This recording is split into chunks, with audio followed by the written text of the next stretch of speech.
ወወልድ ወመንፈስ ቅዱስ አሐዱ አምላክ አሜን። መንጋውን እንድትጠብቁ የተሾማችሁ አባቶች ካህናት፣ ለአገልግሎት የምትፋጠኑ ወንድሞች ዲያቆናት፣ የቤተ ክርስቲያን ፈርጥ ጌጥ የካህናት አክሊሎች የምትሆኑ ሕዝበ ክርስቲያን እንደምን አደራችሁ? ምህረቱን ከኛ ያላራቀ እስከዚህ ሰዓት ሲወደድና የጠበቀን ሁሌም መዳናችን የሚናፍቀው አባታችን እግዚአብሔር አሁንም መዳናችን ናፍቆት እንድንበት ዘንድ ይችን ቤት እንድንበት ዘንድ ይህንን ሰዓት ስለሰጠን ኃያሉ ስሙ የተመሰገነ ይሁን። የማምላክ የወላዲት አምላክ ምልጃና ጸሎት አይለየን። የፍቅር ባለቤት የሰላም ንጉስ ሰላማዊ ኢየሱስ ክርስቶስ ቃሉን ሰምተን ወደ ሕይወት ተግብረነው ወደ ረፍት እንወጣበት ዘንድ እሱ ይርዳን። እንደ እግዚአብሔር ቸርነት የምንነጋገርበት የትምህርታችን ርዕስ ያቅምህን ተሰጥቶሃልና ተጠቀምበት። የማቴዎስ ወንጌል ምዕራፍ 25 ቁጥር 15 ያው ቃሉ እንደዚህ ይላል። ወደ ሌላ ሀገር የሚሄድ ሰው ባሮቹን ጠርቶ ያለውን ገንዘብ እንደሰጣቸው እንዲሁ ይሆናል። ለእያንዳንዱ እንደ አቅሙ፣ ለአንዱ 5 መክሊት፣ ለአንዱ 2 መክሊት፣ ለአንዱ 1 መክሊት ሰጠና ወዲያው ሄደ። 5 የተቀበለው ሄደ ነገደበት፣ ሌላ 5 አተረፈ። እንዲሁም 2 የተቀበለው ሌላ 2 አተረፈ። 1 የተቀበለው ሄደ ምድርን ቆፈረና የጌታውን ገንዘብ ቀበረ። ስለ ቃሉ እግዚአብሔር አምላክ የተመሰገነ ይሁን። እግዚአብሔር ሁላችንም እንደምናውቀውና እንደምናስተውለው ለኛ አባታችን ነው። አባት ደግሞ ለልጁ የሚሆነውን ነገር በሚገባ ያውቃል። የእግዚአብሔር አባትነቱ እንከን አይወጣለትም። አቅማችንን፣ ጉልበታችንን፣ ኑሯችንን፣ ሕይወታችንን ያውቃል። እያንዳንዱ የሰጠን የውስጥም የውጭም ነገር እንደ አቅማችን ነው። እግዚአብሔር ዛሬ በዚህ ርዕስ ውስጥ ሊነግረን የሚፈልገው አንድ መሰረታዊ ነገር አለ። ልብ በሉ። እንደ አቅምህ ተሰጥቶሃልና ባለህ ተጠቀም ነው ያለው። እግዚአብሔር ቸር ነው። ለመስጠቱ ለለጋስነቱ ቅንጣት ታህል አንጠራጠርም። ማንም እግዚአብሔርን ንፉግ ነው ብሎ ሊከሰው አይችልም። ሰው የተሰጠውን ካወቀ። የተሰጠንን ካላወቅን ግን 1000 አይደለም 1 ቢሊየን ነገር ቢኖረን ሌላ ነገር ከመጠየቅ አናቆምም። ምክንያቱም የተሰጠንን ስላላወቅን፣ የተሰጠንን ስላልተጠቀምንበት። እግዚአብሔር አባት እንደመሆኑ መጠን አባት ለልጁ የሚሰጠውን ስጦታ ያውቃል። እግዚአብሔርም የኛን ሕይወት ያውቃል። አንድ አባት ሕፃን ልጁ የፈለገ አባቱ አርጅቶ ዕቃ ሲሸከም ቢያይ ሕፃኑ ለመርዳት ቢጣጣር አባትየው መጀመሪያ መረዳቱን ሳይሆን የሚያየው የልጁን ሕፃንነት ነው። ልጄ ይሄንን አቅምህ ምን አይልም አይፈቅድም ይለዋል።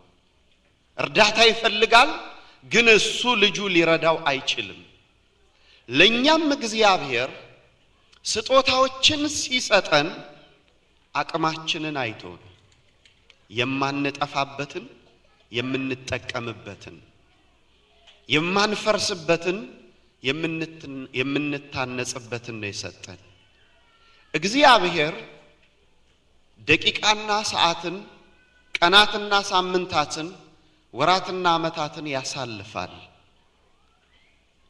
የሁዳዴ ጾም ሲጀመር ዘወረደ ብለን ጀምረን ነበር። የማይቻለውን እያስቻለ የማይታለፈውን እያሳለፈ ዛሬ ከዚህ ሰንበት አድርሶናል። የዛሬው ሰንበት መጠሪያው ገብር ኄር ይባላል። ገብር ማለት ታማኝ አገልጋይ ባሪያ ታዛዥ ጨዋ የተባለውን የሚያደርግ አገልጋይ ማለት ነው። ኄር ማለት ደግሞ ቸር ማለት ነው። ገብር አገልጋይ ከሆነ ኄር ቸር ከሆነ ሁለቱ ሲገናኙ ቸር አገልጋይ ይሆናል። ታማኝ አገልጋይ ይሆናል። ባለቤት ሁሉ ጊዜ ራሱ ብቻውን ስለማይሰራ ሰራተኞችን ያሰማራል። እግዚአብሔር ካሰማራቸው ሰራተኞች ውስጥ ዛሬ የሶስቱን ሕይወት እናያለን። የመጀመሪያው ሰራተኛ ልበቅን ስለሆነ አቅሙ ጥሩ ስለሆነ ታታሪም ስለሆነ 5 ተሰጠው። አልዋለም አላደረም ታዝዤ ላልተኛ ተሰጥቶኝ ላልሰንፍ ብሎ ወጣ ወረደ ደከመ። 5ቱ ስንት ሆነለት? 10 ሆነለት። ስራውን ጨረሰና አረፈ። ሁለተኛውም ተቀበለ ያለ ረፍት ወጣ ወረደ ሰራ ሌላ 2 አተረፈ 4 አደረገ። 4 ሲሆንለት አምላኬ ጌታዬ አለቃዬ አዛዤ አቅሜን ስለሚያውቅ ከዚህ በላይ አይጠብቅብኝም ብሎ 4ቱ ላይ ቆመ። አንድ የተሰጠው ግን ሳይሞክር ሳይወጣ ሳይወርድ እንደተቀበለ ወስዶ ቀበረው። ከመሬት ውስጥ ከተተው።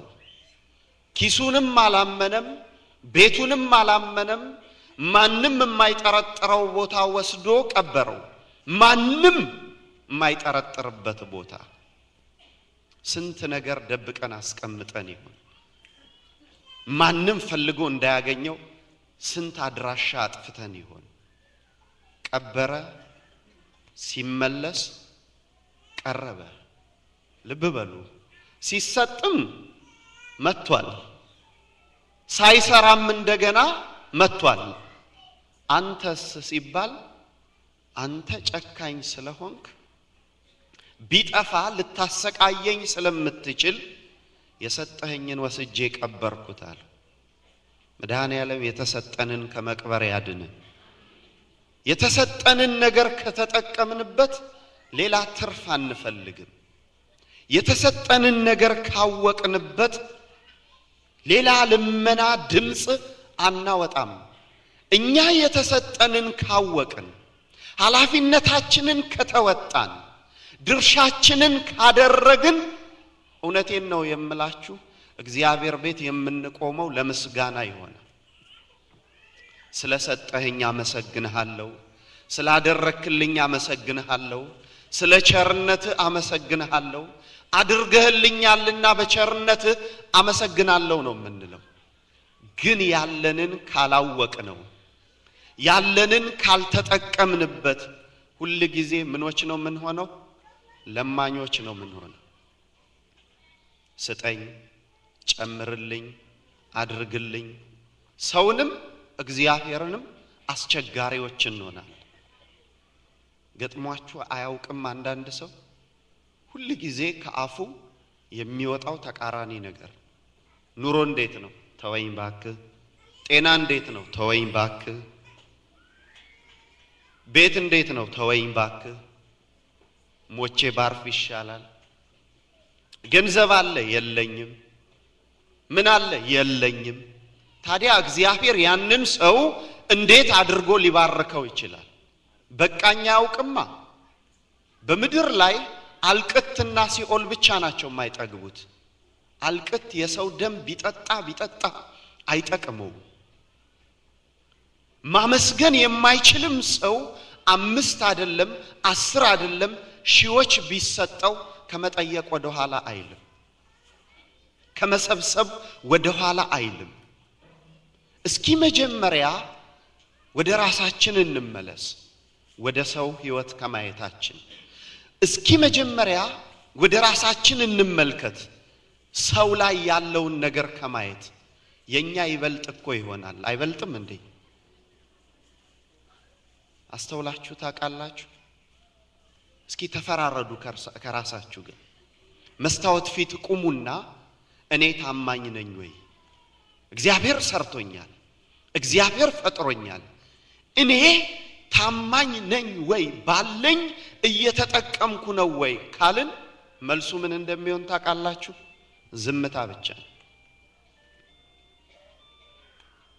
መጽሐፈ ምሳሌ ምዕራፍ 28 ቁጥር 20 ላይ እንደዚህ ይላል የታመነ ሰው እጅግ ይከበራል የታመነ ሰው ምን ይላል እጅግ ይከበራል እኔን የፈጠረኝ እግዚአብሔር ነው እኔ ላይ የሚከናወኑትን ነገር እግዚአብሔር አድርጓል ያ የኔ አቅም ነው ብሎ የታመነ ሰው ክቡር ነው የሚሆነው ነገር ግን እኔ ምንም የለኝም ከሰው አንሳለሁ እኔ ዋጋ የለኝም እከሌ ከኔ ይሻላል ይያለ ራሱን የሚገድል ሰው ሊከበር አይችልም ሁሌ ይዋረዳል ምክንያቱም በራሱ ስላልቆመ ታማኝ ሊሆን አይችልም ይሄድና ይሄን አድርጉልኝ ይሄድና ይሄንን ስሩልኝ ደብዳቤም ሲመጣ አንብቡልኝ ምንም ሲደረግ እንዲያርጉልኝ ሲል ሰዎች ሁሉ ያንን ሰው እየናቁት ነው የሚሄደው እያከበሩት ሊሄዱ አይችሉም እኛ ግን ያለንን ከተመለከትን እግዚአብሔርን ከማክበር በቀር ከአፋችን ምንም ቃል አይወጣም እጃችንን በአፋችን ላይ ያስጭነናል ያለንን ብናቀው ኖሮ ጸጥ ነው የሚያሰኘው ግን ዝም አላልንም ለምን ያለንን ስለማናውቅ አንድ አባት በቅኔያቸው እንደዚህ ነው ያሉት ኦ አሃው በዛሃሎነ ዘመን አርምሞ ይሄይ እስከ መጸናጽል ወቀርና ስለ ዝምታ ሲናገሩ ወንድሞች ሆይ ወገኖቼ ሆይ በዚህ ዘመን ዝምታ ይሻላል እንደማ ሲባሉ እንደ ጸናጽልና እንደ ከበሮ ጸናጽልና ከበሮ በሁዳዴ ምን አይሉ አይናገሩም በጭራሽ አይናገሩ ጊዜያቸው እንዳልሆነ ያውቃሉ በጸናጽልና ከበሮ በሁዳዴ ውስጥ ለነሱ ምንም እንዳልተሰጣቸው ስለሚያውቁ ዝም ይላሉ አይመቱም ጸናጽሉም አይንሸዋሸው ለምን በሁዳዴ ለነሱ ምንድነው ዝምታ ነው እኛ ህይወታችንን ስንመለከተው እግዚአብሔር ከሰው ያጎደለብን ምንም ነገር የለም ግን ያለንን ስለማናቀው የተሰጠንን ስላልተጠቀምንበት ሁሉ ጊዜ የምናየው ወደ ማን ነው ወደ ሰው ነው ሁሉ ጊዜም የምንመለከተው ወደ ሰው ነው ግን እግዚአብሔር ቸር ስለሆነ ለእያንዳንዱ እንደምኑ ነው የሰጠው እንዳቅሙ የማቴዎስ ወንጌል ምዕራፍ 25 ቁጥር 15 ለእያንዳንዱ እንደ አቅሙ ሰጠ አሁን የኛ ድርሻ አቅማችንን ማወቅ ነው ስንት ሰው አቅሙን ያውቃል እዚህ ውስጥ ስንት ሰው አቅሙን ያውቃል ለኔ እግዚአብሔር ያጠቆረኝ ምክንያት አለው ቁመቴ እንዲሆነበት ምክንያት አለው ህይወቴ እንዲሆነበት ምክንያት አለው አንዳችም ነገር ከሰው አልበደለኝም 24 ሰዓት እንደ ሰው ሰጥቶኛል ሁለት እግር ሁለት እጅ ሁለት አይን እንደ ሰው ሰጥቶኛል አንደበት ሰጥቶኛል ዓለምን እኩል ለኔም ሰጥቶኛል ሁሉንም አድርጎልኛል የኔ ድርሻ በተሰጠኝ መጠቀም ነው ካልን የተሰጡንን ነገሮች እናያቸዋለን ለግማሹ ዝማሬ ይሰጠዋል ለግማሹ ማስተማር ይሰጠዋል ለግማሹ መቀደስ ይሰጠዋል ለግማሹ ንጉስነት ይሰጠዋል ለግማሹ ሀብት ይሰጠዋል ለግማሹ ታታሪ ሰራተኛ ለግማሹ ፍቅር ለግማሹ ደግነት ለግማሹ ጉልበት ለግማሹ ጥበብ ለግማሹ ለእያንዳንዱ እንደ አቅሙ ሰጥቷል እዚህ ውስጥ ያልተሰጠ ሰው ምንም አልተሰጠኝም የሚል ሰው አለ እሱ እግዚአብሔርን ሊከስ ይችላል። ግን ያለንን ይዘን ለመስራት ካልወጣንና እጥፍ ድርብ ካላደረግን እንዴት አድርገን ታማኞች ልንሆን እንችላለን? ሁሉ ጊዜ የሰው ቤት የምንቀላውጥ ከሆነ የራሳችን ቤት የማይጣፍጠን ከሆነ እንዴት አድርገን ልንጸና እንችላለን? ወገኖች ምኞት አስክሯችሁ ያውቃል? ጠቢቡ ሰሎሞን ገና ብቅ ሲል እንደዚህ አለ፣ እግዚአብሔር ሆይ ባለጸጋም አታድርገኝ ምን እንዳልልህ እንዳረሳ፣ ድሃም አታድርገኝ ሕግህን እንዳልሽረው አለ። አሁን ሰሎሞን ምኑን እያወቀ መጣ? አቅሙን እያወቀ መጣ። ምኞት ያሰከራችሁ ሰዎች፣ ምኞት ያሰከረን ሰዎች እስኪ ቁጭ ብለን ራሳችንን እንታዘበው። ወንበር ላይ ቁጭ ብለን አቤት እግዚአብሔር እንልና እንደ ቀልድ የሆነ ሐሳብ ጥልቅ ይላል ጭንቅላታችን ውስጥ። ከዛ መጋለብ እንጀምራለን። ከዛ በኋላ እኛን የሚያስቆም ሰው የለም። እዚህ ጋር ቦምብ ቢፈነዳ አንሰማም። ምክንያቱም የምኞት ፈረስ ላይ ወጥተን እየጋለብን ስለሆነ። እኔን እኮ ሀብታም ቢያረገኝ አቤት እንልና እንጀምራለን። ሀብት ግን ወንበር ላይ ተቀምጦ ይገኛል ወይ? ይገኛል? አይገኝም በጭራሽ። እኔን ዶክተር ቢያረገኝ እንላለን። ከዛ ልቧ ማበጥ ትጀምራለች። በተወሰነ ሰዓት በሽተኛው እንዲያርጌ እንዲህ አይነት ታምር ሰርቼ እንዲያፈጥሬ እንዲያድርጌ አቤት ቢያደርገኝ። ግን ስንነቃ አይደለም። ምክንያቱም የኛ መክሊት ስላልሆነ የኛ ስላልሆነ። የሆነ ቦታ ደግሞ ሄደን የሆነ ሰው ስናይ አፍንጫዬን እንዲህ ቢያረገው አቤት እኮ ሰው ሁሉ እኔን ነበር። ጸጉሬን ወረድ ቢያረገው ቁመቴን መዘዝ ቢያረገው ቢያደርገው ያደረገልንንስ ምን አደረግንበት? ምን ሰራንበት? እዚህ ውስጥ አስተማሪ አለ። ተማሪዎቹ ከአመት አመት ውጤታማ ሲሆኑ ከማየት ይልቅ ምን አለ እንደ ዶክተር ቢያረገኝ እያለ የሚሰክር ከሆነ አስተማሪነቱንም ይቀብረዋል። አስተዳደር ላይ የተቀመጠው ምን አለበት እኔን ፕሮፌሰር ቢያደርገኝ ብሎ የሚሰክር ከሆነ አስተዳደሩን ያጣዋል። የራሱን ቤት የማያስተዳድር ባልና ሚስት አቤት ታድለው የነሱ ቤት እኮ እያለች ለባሏ የምትነግረው ከሆነ ባልየው ደግሞ ለሚስትየው ምን ወለ ከሌ ታድሎ ሚስቱ እንዴት አይነት ናት እያለ የራሱን ሚስት የሚቀብር ከሆነ ሲነቃ ከእንቅልፉ የሱም ሄዳለች። ያኔ ከማልቀስ አይመለስም። ስለዚህ ወገኖቼ እጃችን ላይ ያለውን እንየው እስኪ እንጠቀምበት። ያ ነው ለኛ የተሰጠው። ከዛ በላይ ቢሰጠን አጥፊዎች እንደምንሆን ያውቃል እግዚአብሔር። ቅድም ነግሬያችኋለሁ። ምኞት ያሰክራል። ምኞት መጀመሪያ ላይ እኔ እኮ ሀብታም ቢያደርገኝ ድሃ አላልፍም ልንል እንችላለን። ሀብታም ከሆነም በኋላ ግን ድሃ ባጠገባችን እንዳያልፍ እንፈልጋለን። ጸጋው ሲበዛ ለመጠቀሚያ ሳይሆን ለትዕቢት ይለወጥብንና ከእግዚአብሔር መንግስት ውጪ እንሆናለን። አንፍጨርጨር ከእግዚአብሔር እቅፍ ለመውጣት፣ አንቸኩል ከእግዚአብሔር እጅ ለማምለጥ። አምላኬ ሆይ አንተ ሁሉን ታውቃለህ፣ ለኔ አንድ ከሆነ መክሊቴ እንዳልቀብረው እርዳኝ ማለት ነው።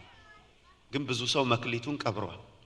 ትዳር መክሊት ነው ቢባል የሚያምን ሰው የለም።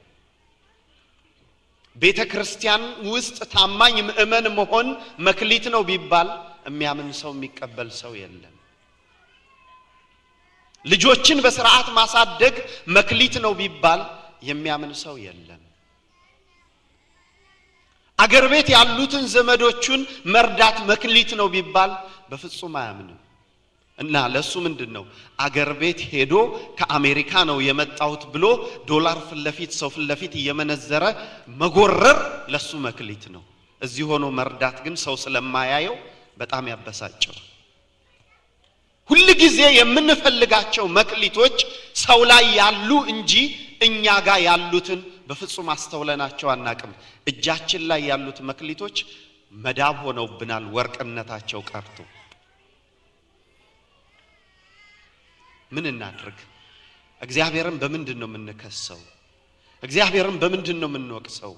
ተደፍተን ስናነባ እግዚአብሔር ላይ በእውነት አጉድሎብን ነው? በእውነት ሳይሰጠን ነው? በእውነት ሳያደርግልን ነው? ወይስ እኛ ያለንን መጠቀም ትተን ሌላ እየተመኘን ነው? ህሊናችንን እናሰራው። እኛ ካልተስተካከልን ምንም ነገር ሊስተካከል አይችልም።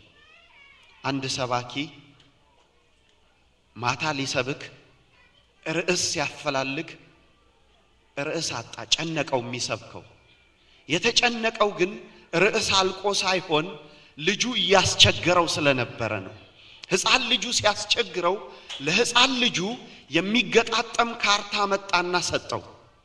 ሲሰጠው ቶሎ ስለማይጨርስ ያንን ሲገጣጥም እኔ ስብከቴን አዘጋጃለሁ ብሎ ልጁ ሞከረ። አንዴ ሁለቴ አቃተው። ሲያቀተው ተናደደና ካርታውን ሲገለብጠው የሰው ስዕል አለ ከጀርባው። አይንና አፍንጫ ጆሮ አይጠፋው። የሰውየውን ለማስተካከል ሰውየው ላይ መደርደር ጀመረ ካርታው። ሰውየውን ገጥሞ ሲገለብጠው የዓለም ካርታ በትክክል ወጣለት። ወሰደና ለአባቱ ሰጠው። እንዴት ገጣጠምከው አለው። ከኋላ ያለውን ሰውዬ ሳስተካክለው ዓለሟ ተስተካከለች። ምን ብሎ ሰበከ ሰባኪው? ሰውየው ሲስተካከል ዓለም ተስተካከላለች። እኛ ካልተስተካከልን ምንም አጠብቁ። ኢኮኖሚ ይነሳል? በፍጹም አይነሳም። በፍጹም። አንድነታችን ይመለሳል? በፍጹም አይመለስም እኛ ካልተስተካከልን። ዓለሟ ምንም አልሆነችም። እግዚአብሔር እንደፈጠራት ቀን ጀምሮ አለች። ስንቆፍራት ትቆፈራለች፣ ስንገነባት ትገነባለች፣ ስናፈርሳት ትፈርሳለች። እኛ ከተስተካከልን ነው ሁሉም የሚለወጥ። አካሉን በመስታወት የሚያይ ሰው እኔ ከማን አንሳለሁ የተሰራሁት በእግዚአብሔር እጅ ነው ከማለት ይልቅ መስታወት ፊት ቆሞ የሚል ከሆነ መቼም ሰው መሆኑን አያም።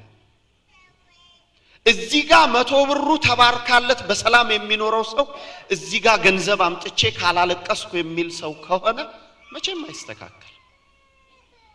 ለዚህ ነው ታማኝነት ከኛ የራቀ። አቅማችንን ስላላወቀ መስከር ነው በቃ መስከር። ታድላ ከሌ ታድሎ ከሌ ታድሎ ከሌ ታድሎ። እኛስ አልታደልንም? ምንድነው የጎደለው? ምንድነው ያነሰው?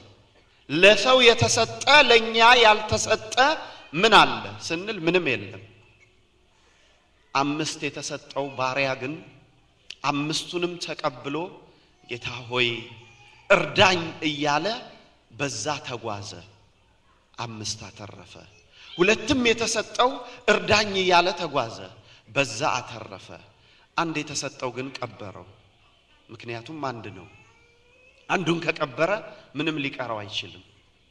አንተ አባቴ፣ እርሶ እናቴ፣ አንተ ወንድሜ፣ አንቺ እህቴ የተሰጠንን ነገር ምን አደረግነው? ቀበርነው ወይስ ተጠቀምንበት? የኛን ትተን የሰው ፈለግን ወይስ ምን አደረግን? ወገኖቼ የወደፊት ኑሯችንን በትናንትናና በዛሬ አንወስነው። የወደፊት ህይወታችንን ከባዱን የሚመስሉ ነገሮችን እየሸሸን ቀላሉን እየመረጥን አንጓዝ። ይህ አንድ መክሊት የተሰጠው ሰው መውጣት መውረድ የሚባለውን ነገር ፈርቶ ቀላሉን መንገድ መረጠ። ሲመጣ ያለውን መስጠት መመለስ ይሻለኛል ብሎ ቀላሉ መንገድ መቅበር ስለነበረ ቀበረው። ምንድነው የተጠቀምነው ቀላል መንገድ? ትዳርን ማፍረስ ቀላል መንገድ ሆነልን? መለያየት ቀላል መንገድ ሆነልን? ሰውን መበደል ከማፍቀር ይልቅ መበደል ቀላል መንገድ ሆነልን? ምንድነው ቀሎን ያደረግነው ነገር? ይህንን ነው ልናስተውል የሚገባው። መጽሐፍ ቅዱስ እንደዚህ ነው የሚለው በሁለተኛ ጢሞቴዎስ ምዕራፍ 2 ቁጥር 15 ላይ የተፈተነውን ራስህን ለማቅረብ ትጋል። እኛ ታማኞች መሆን የምንችለው ባለን ነገር መጠቀም የምንችለው መጀመሪያ ራሳችንን ስንፈትን ነጥረን ስንወጣ ነው። ነውር የሌለበት ህሊና ሳይኖረን ሲቀር ነው። የሐዋርያት ሥራ ምዕራፍ 24 ቁጥር 16 ላይ ቅዱስ ጳውሎስን ህዝቡን ሰብስቦ ሲያስተምር አዩትና ህዝቡ ስለበዛ ጳውሎስም ገንዘብ ከነሱ የሚቀበል መስሏቸው ወስደው እስር ቤት ጣሉትና ጉቦ ብትሰጠኝ እፈታሃለሁ አለው። ጳውሎስ ግን እንዲህ አለ፣ እኔ ህዝቡን ልሰብክ እንጂ ከህዝቡ ገንዘብ ልሰበስብ አልመጣሁም። እንዴት ትኖራለህ አለው። ድንኳን ሰፍቼ ነው የምኖረው አለ። ድንኳን ሸጬ እንጂ ከህዝብ ገንዘብ ወስጄ አይደለም። በወስድም ግን ምንም አልነበረም፣ ግን አልወሰድኩም አለ። ታዲያ አንተ ካልፈለክ ለኔ ሰብስበ ስጠኝ አለው። እኔ የምተጋው አለ በሰውና በእግዚአብሔር ፊት ነውር የሌለበት ህሊና እንዲኖረኝ ነው። ምን የሌለበት ህሊና? ነውር ቀና ብሎ መራመድ የሚያስችል ታማኝነት ያለው ህሊና እንዲኖረኝ ነው። ብዙ ሰዎች ሰርግ ይጠራሉ። ወደ ሰርጉ ወይም ወደ ድግሱ ዘንጠው ያላቸውን ጌጣጌጥ አድርገው ሽቶውን አርከፍክፈው ቀና ብለው ሲሄዱ ድንገት ፍለፊት የተጣሉትን ሰው ያያሉ። ያሁላ ውበት ያሁላ ትምክህት አፈር ይገባና ያቀረቅራሉ። ምክንያቱም በዛ ሰው ፊት መቆም አይችሉም። ህሊናቸው ምን አለበት? ነውር አለበት። ሰው ደግሞ ቀና ብሎ ካልተራመደ ህይወቱ በሙሉ የተሸማቀቀ ነው የሚሆነው። ተሸማቆ ከመኖር መድኃኔዓለም ይሰውራል። ተሸማቆ ከመኖር ስንሸማቀቅ ብቻ ነው ሁሉንም ነገር የምንጥለው ወገኖች። ይሄ አንድ መክሊት የተሰጠው ሰው መጀመሪያ መክሊቱን ሲቀበል ጓደኞቹን ተከትሎ ቢሰራ ጓደኞቹን ተከትሎ ቢያደርግ ባልቀበረው ነበር፣ ባልተሸማቀቀ ነበር። ግን እነሱ ለሥራ ሲሄዱ እሱ ወስዶ ቀበረው። ምክንያቱስ ተሸማቋል፣ ይጠፋብኛል ብሎ ተሸማቋል። ስንት ሰው አለ እዚህ ውስጥ ስንት ጥበብ፣ ስንት ችሎታ፣ ስንት ተሰጦ፣ ስንት መክሊት እያለው እኔ አይሆንልኝም ብሎ ተሸማቆ መክሊቱን የቀበረ ብዙ ሰው አለ። ብዙ ሰው ብዙ ባለጸጎች አሉ። ቤተ መቅደሱ እንዲታነጽ እየተፈለገ እያዩ ብሰጥ ይጎድልብኛል ብለው ተሸማቀው ሰጥተው የሚጸድቁ ሰዎች ቀብረው ይኮነናል። እዚህ ውስጥ ስንት ሙያና ጥበብ ያላቸው ሰዎች አሉ። ለቤተ ክርስቲያኗ ካህናት ጠጋ ብለው አባቶች እንዲኮ ብታደርጉ እኔ ከሙያዬ አንፃር ይሄንን አቃለሁ፣ የኢትዮጵያ ኦርቶዶክስ ቤተ ክርስቲያን እንኳን ለህዝቧ ለዓለም መትረፍ ትችላለች፣ ይሄንን እንዲህ ብንጠቀምበት ብሎ አባቶችን ማማከር የሚችለው እኔ እንዴት ካህናትን እናገራለሁ ብሎ ቅብር አድርጎት እየተኮነነ ያለ ሰው አለ። ግን ለጸብ ሲሆን ደግሞ አባቶችን አፉን ከፍቶ የሚሳደብ ሰው፣ ይሄን አይነት ሰው አለ። ሚስቱ እርዳታ ያስፈልጋት ሚስቱን ማገዝ ልጆቹን ማሳደግ እንዳለበት እያወቀ ቤተሰቡን የቀበረ ሰው አለ። ባሏን የቀበረች ሰው አለች።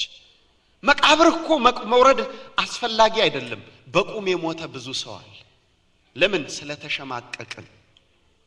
ማግባት እየፈለገ አይ እኔ እሷን በጠይቅ ታዋርደኛለች ብሎ የማይወደውን ሰው አግብቶ የሚሰቃይ ሰው አለ። ሁላችንም የተፈጠርነው በነፃነት እንጂ ልንሸማቀቅ አይደለም። ስልጣኑ የተሰጠን ከማን ነው? ከእግዚአብሔር። ከኃጢአት በቀር ሁሉን እንድናደርግ ተፈቅዶልናል። ነገር ግን ስለምንፈራ እምነታችን ጎዶሎ ስለሆነ ያለንን ነገር ምን እንላለን? እንቀብራለን። አንድ ታሪክ እንመልከትና እናብቃ። በራዕየ ዮሐንስ ምዕራፍ 2 ቁጥር 12 ላይ አንድ የተቀመጠ የእግዚአብሔር ቃል አለ። ይህ ሰው ቤተክርስቲያንን ክርስቶስን ለ86 ዓመት አገልግሏል።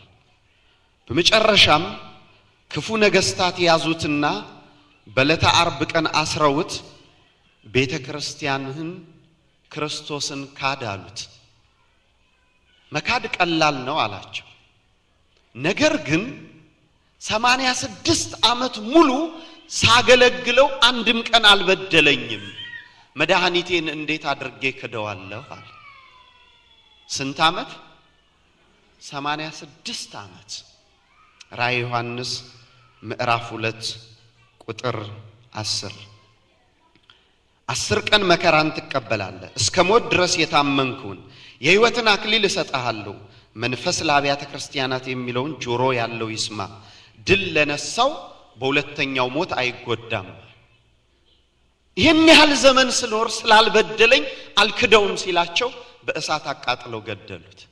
ይህን ያህል ዘመን ስትኖሩ እግዚአብሔር የበደለው ሰው አለ እዚህ ውስጥ አለ? የለም። እግዚአብሔር ያጎደለበት ሰው አለ? የለም። የኛ ስንፍና ሌላ ነው።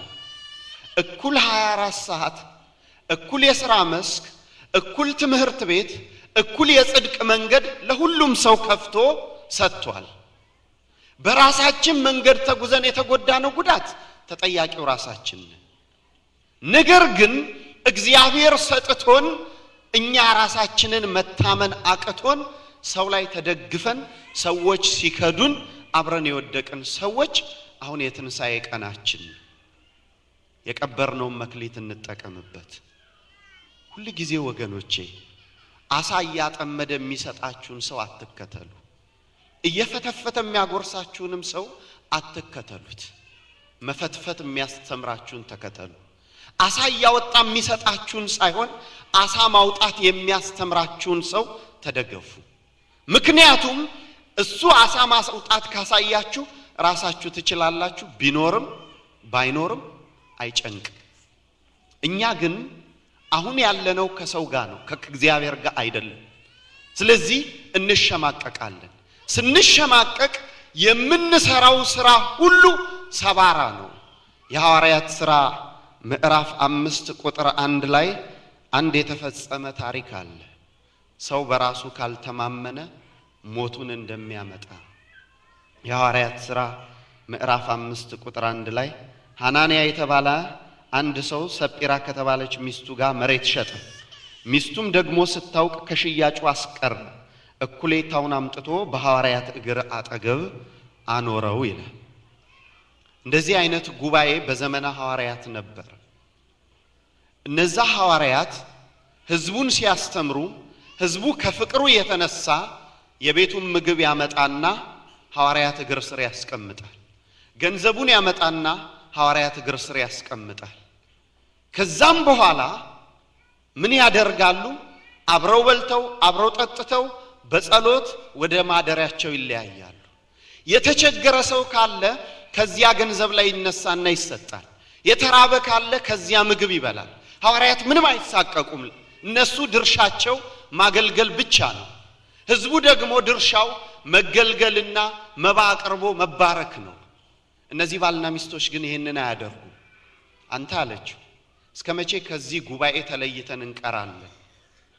መማር መክሊታችን ከሆነ ጉባኤ መጥቶ መማር፣ ጸሎት ሰዓት መገኘት፣ ኪዳን መገኘት፣ ቅዳሴ መገኘት፣ ማህሌት መገኘት መክሊታችን ከሆነ ከሐዋርያት ጋር ለምን አንተባበርም አለችው። እሺ አላት። ግን ሰው የሆነ ነገር ይዞ ሲሄድ አያለሁ። ምን ይዘን እንሄዳለን? እግዚአብሔር መጀመሪያ እኛን ወይስ ገንዘባችንን የሚፈልገው? እኛን። ተሳሳቱና እነሱ ባዶ እጅ የማይከድ መስሏቸው መሬታችንን ብንሸጠውስ አሉ። ሞራል፣ ስሜት፣ ጊዜያዊ መሰረት የሌለው ኃይል አወጡ። እውነትሽን እኮ ነው። ዓለም ከንቱ፣ ንብረት ከንቱ፣ ሁሉ አላፊ፣ የታባቱ አሉና ሸጡት። ሲሸጡት የተጠራቀመ ብር እጃቸው ላይ ገባ። ሲያዩት ብዙ ብር ነው። አሉ። አንተ አለችው የጴጥሮስን እድሜ አይተዋል? አዎ ሽማግሌ ነው። እሱ ቢሞት ጉባኤው ቢበተን ምን እንሆናለን እኛ አለችው። አሉ እኮ ትንቢት የሚናገሩ ሰዎች እዚህ ውስጥ አሉ። 10 ሰው 20 ሰው ሲቀር አይ ደብረ ሰላምን እንጃ ሊዘጋ ነው መሰለኝ ይላል። እግዚአብሔር ቤቱን ማንም መቼም ማንም አይዘጋው። እሱ የከፈተውን ማንም አይዘጋም። የቤተ መቅደስ ይሰራል ይባላል፣ ብዙ ዘመን ያስቆጥራል። አይ እነሱ መቼም አይሰሩም ይባል ትንቢት የሚናገሩ ሰዎች አሉ። አንድ ቀን ግን ፈቃዱ ሲሆን ባልታሰበ ጀንበር ይቆማል። ሁሉንም ያደርግ ማለት እግዚአብሔር። ቢሞት ጉባኤው ቢበተን ኑሯችን አበቃ ስትለው እውነትሽን ነው በሩን ዝጊዋል። በሩን ዘጉ። ምን እናድርጋሉ? አንተ ግማሹን ቅበረው ግማሹን ይዘሂድና ጴጥሮስ እግር ስር አስቀምጥ፣ አያቁብንም። ከዛ እኔ መጥቼ ደግሞ ይሄው ያለንን ሰተናል በሉ እዚህ እንቀመጥላለሁ አለች። እሺ አለ። ግማሹን ብር ያዘ፣ ግማሹን ቀበረ። ጴጥሮስ እግር ስር ቁጭ ሊያደርገው ሲል አናንያ አለው፣ አቤት። መሬቱን ለስንት ሸጣችሁት አለ። ለዚህ በዚህ ነው የሸጣችሁት። እውነት እውነት ሰይጣን መንፈስ ቅዱስን ታታልሉ ዘንድ በልባችሁ ለምን ገባል? አረ ምን ነካ ጴጥሮስ? ይሄው ነው አለና ቁጭ ሲያረጋው በመንፈስ ጅራፍ ተገርፎ ሞተ። እግሩ ስር ወደቀ፣ ተቀሰፈ። አንስተው ወደ መቃብር ወሰዱት። ያይጥ ምስክር ድንቢጥ እንዲሉ ሚስቱ ደግሞ እንዲህ ያለች መጣችና ባለ ገንዘብ አመጣ አይደለ ይውልኛ ያለንን ሸጠን ምንም አልሰሰትንም ስትል ባልና ሚስት መሬቱን ለሽንት ሸጣችሁት አላት። ለዚህ ሳትሸጡት የማን ነበር? የኛ። ከሸጣችሁት በኋላ የማን ነው? የኛ። ታዲያ ማን አስጨንቋችሁ በር ዘግታችሁ መንፈስ ቅዱስን ተዋሹ ዘንድ ተማከራችሁ አላችሁ። አላደረግንም አለች። በእንግዲያውስ ባልሽን የቀበሩት ሰዎች ድምጻቸው ይሰማኛል፣ ወስደው ይቀብሩሽና ታርፊዋለሽ አላት። እሷም ተቀስፋ ሞተች። ከማስ ይደብቁ? ከእግዚአብሔር መቅበር ይቻላል? አሁን እዚህ ውስጥ ህይወቱን ቤቱን የሚያስለቅስ ቤቱን የቀበረ ሰው ቤተ መቅደስ ሲመጣ ግን ቅዱስ የሚመስል ሰው ያ ዋጋ ሳይከፈለው የሚያልፍ ይመስላችሁ? እግዚአብሔር ጉልበት ጤና ሰጥቶን አስራት አውጡ እየተባለ እኔ እንዴት አድርጌ አስራት አወጣለሁ ብሎ ወባ የያዘው ሰው እንዴት አድርጎ ሳይፈረድበት ያለፋል? እንዴት ሊባረክ ይችላል? ብር ማንንም ሰው ይፈትናል። መነኩሴውን ከገዳም፣ ካህኑን ከደብሩ፣ ንጉሱን ከስልጣኑ፣ ባለትዳሩን ከሚስቱ ፈንቅሎ የሚለይ የመጀመሪያው ኃይለኛ መሳሪያ ምንድነው? ታማኝነትን የሚያሳጣው ብር ነው። አሁን እዚህ ውስጥ ያለ ህዝብ ልቡና ኪሱ ቢፈተሽ ሚስቱ ጋር ባንክ ኦፍ አሜሪካ አለ፣ ለብቻው ዋኮቪያ አለ። እሱ አጣቅ ያ ተቀበረን። ታማኝነት የለማ። ሺህ ብር ይገኛል ከ110 ነው አስራትን ብታወጣ ትባረካለህ ይባላል። እውነት እኮ ነው። ምን አባቱ ከሺህ ብር 100 ብር ምን አለ 900 የኔ ከሆነ ይላል፣ ይወስናል። 1000 ብሩ ሲመጣ 100 ብሩን ያወጣል፣ ሊሰጥ ይዘጋጃል። እዚህ ጋር ሲደርስ $100 ማለት እኮ በኢትዮጵያ 1000 ብር ነው። ኦራግዚዮ $20 ይበቃቸዋል። ባዶ። መቼ ነው የምንታመነው? እስኪ ንገሩኝ። መቼ ነው የምንታመነው? ታማኝ ሰው የከበረ ነው አለ መጽሐፍ። ስራ ተሰጥቶናል፣ መክሊት ነው። ትዳር ተሰጥቶናል፣ መክሊት ነው። ንብረት ተሰጥቶናል፣ መክሊት ነው። ዲግሪ ተሰጥቶናል፣ መክሊት ነው። ጥበብ ተሰጥቶናል፣ መክሊት ነው። መቼ ነው ስንጠቀምበት የሚታየው? መቼ? ሰው ወደ ቤቱ ገብቶ ልብሱን ሊያወልቅና ሊተኛ ይችላል። ህሊናን ግን ማውለቅ ይቻላል? እስኪ እግዚአብሔርን ታምናላችሁ? ታምናላችሁ? እስኪ ታምናላችሁ ወይ? የምታምኑ ከሆነ ለእግዚአብሔር ለመታዘዝ ዝግጁ ናችሁ? ዝግጁ ናችሁ? እርግጠኞች ናችሁ? ይሄ ብሩህ ፊት አሁን ሲጠቁር እንዳላይ ግን እሺ እንዲህ እናድርግ። ራሳችንን እንፈትንና ከዛ በኋላ ዘመናችን የውሸት እንደነበረ እንወቅ። የእውነት ከሆነ እናውቀዋለን፣ የውሸትም ከሆነ እናውቀዋለን። ሰው ሲፈትነው ይቸገራል፣ ያልፈዋል። ሰው ሲፈትነው ራሱን ሰው ሲፈትን ግን የትም መሄድ አይችልም። ዛሬ ምንድነው? ገብርኄር ለሆሳዕና ስንት ቀን ይቀረዋል? ስንት እሑድ ይቀራል? አንድ እሁድ በመሃል አለ። እዚህ አገር ደሞዝ በወር ነው? አሁን ብላችሁ እንዳትዋሹ መቼ ከኒው ጀርሲም በመጣ ገጠር አይደለም አቃዋል። ወይ በሳምንት ነው ወይ በምንድን ነው? በ15 ቀን። እስኪ እነዚህ 3 ሰዎች መክሊት ተሰጥቷቸው የታመኑት አተረፉ፣ ያልታመነው ቀበረው። እስኪ አንድ ብቻ ልዘዛችሁ በእግዚአብሔር ስም ከኔ የሆነ አይደል። የዛሬ 15 ቀን እያንዳንዱ ሰው ፔይቼክ አለ።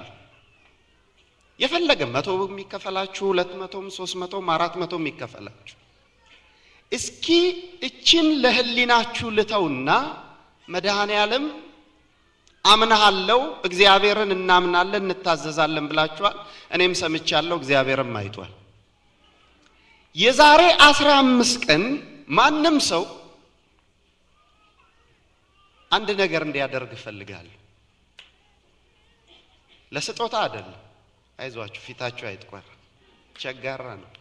እና ካህናቱ ሁዳዴ ሲገባ ትንሽ ነገር ያስለምዳሉ። ለምን እንደሆነ አላውቅም። እግዚአብሔር ከሆነን የምን ስስት ነው? ምእመናን ጾም ገብቷል፣ የቁርሳችሁን ሳንቲም እንዳታስቀሩ ለእግዚአብሔር ስጡ ይባል። 99 ሳንቲም ምን ማለት ነው? ዳንከን ዶናት አያልፍም የአሜሪካ ቁርስ ወይም ከሲሪየል አያልፍ። እስኪ አስራት የሚባለው ነገር ፈጽሞ ተዋውቀን አናውቅም፣ አድርገን አናውቅም። የዛሬ 15 ቀን ፔይቼክ ይኖራል። ልክ የዛሬ 15 ቀን እያንዳንዱ ሲመጣ አስራቱን ብቻ ምጽዋት ይዛችሁ አትምጡ፣ አስራታችሁን ብቻ ይዛችሁ ታደርጋላችሁ። ይኸውላችሁ 6 ሰው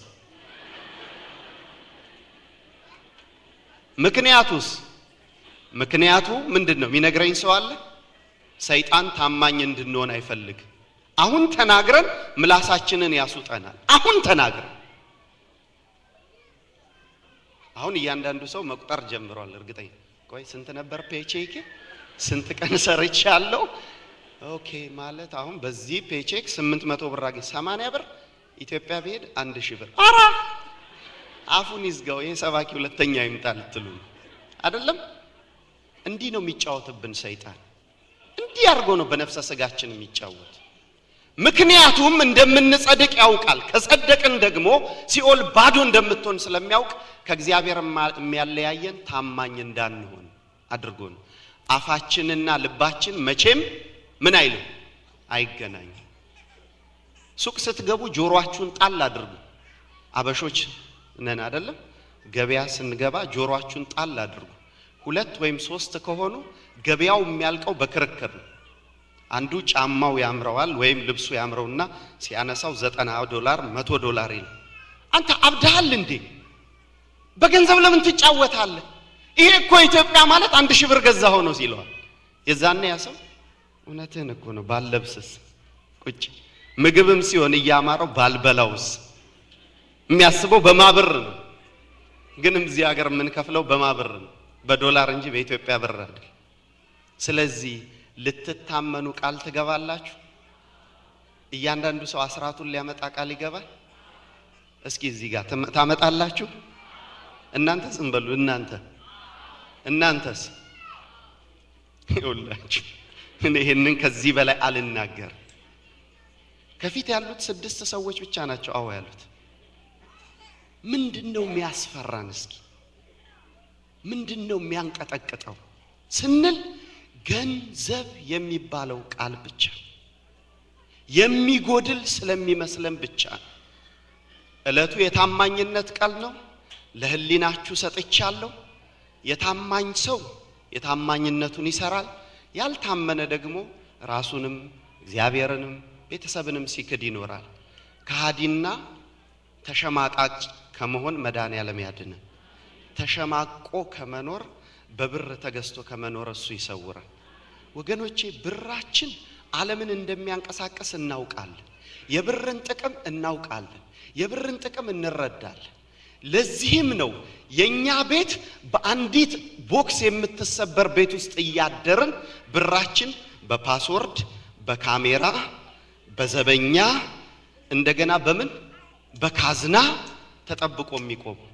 እኛ ማታ ብንሞት ብሩ እዛው አድሯል ማለት ለኛ ዋስትና የለንም ለብሩ አለ ስለዚህ ለልመና ሳይሆን የቤተ ክርስቲያን ሥርዓቷ ይሄ ነውና በዚህ ቀን ሰጣችሁ በዚህ ቀን ታምናችሁ የእግዚአብሔርን ቸርነት እንድታዩ እሱ ይርዳችሁ ወስብሐት ለእግዚአብሔር